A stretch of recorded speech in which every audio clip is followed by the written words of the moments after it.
Latest news updates కోసం ఇప్పుడే download చేసుకోండి media effects app. Welcome to media effects. కోట్లాది హిందువుల కళ అయోధ్యలో బాలరామయ్య గుడి దాదాపు 500 సంవత్సరాల తర్వాత కొలువు తీరారు. కన్నులారా దర్శించుకోవడానికి భారీ సంఖ్యలో భక్తులు పోటెత్తుతున్నారు. ఒకవైపు భక్తులు కానుకలు కూడా పంపిస్తున్నారు.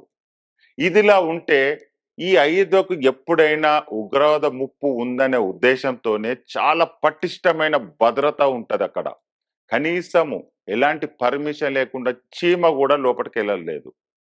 అలాంటి అయోధ్య ఆ రామాలయానికి కరుడుగట్టిన ఉగ్రవాద సంస్థ జైష్ మహమ్మద్ నుంచి ముప్పు పొంచి ఉందని ఇంటెలిజెన్స్ వర్గాలు చెబుతున్నాయి.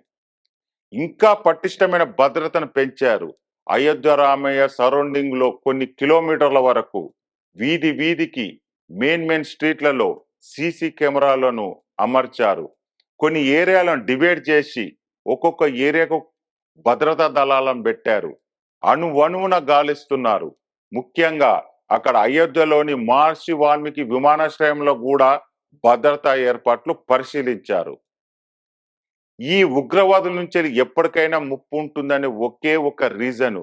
కానీ ఫ్రెండ్స్, మీరు వెళ్ళాలనుకుంటే అయోధ్యకు వెళ్ళొచ్చు, చూడొచ్చు. ఈ భయాలన్నీ ఇది నామమాత్రమే, బెదిరిస్తుంటారు. కానీ మనం భక్తితో అక్కడ పటిష్టమైన భద్రత ఏర్పాటు చేశారు. ఎవరికి ఎలాంటి ఆపద ఉండదు.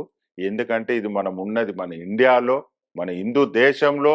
ఏ ఉగ్రవాది కూడా మనల్ని ఏమి చేయలేరు.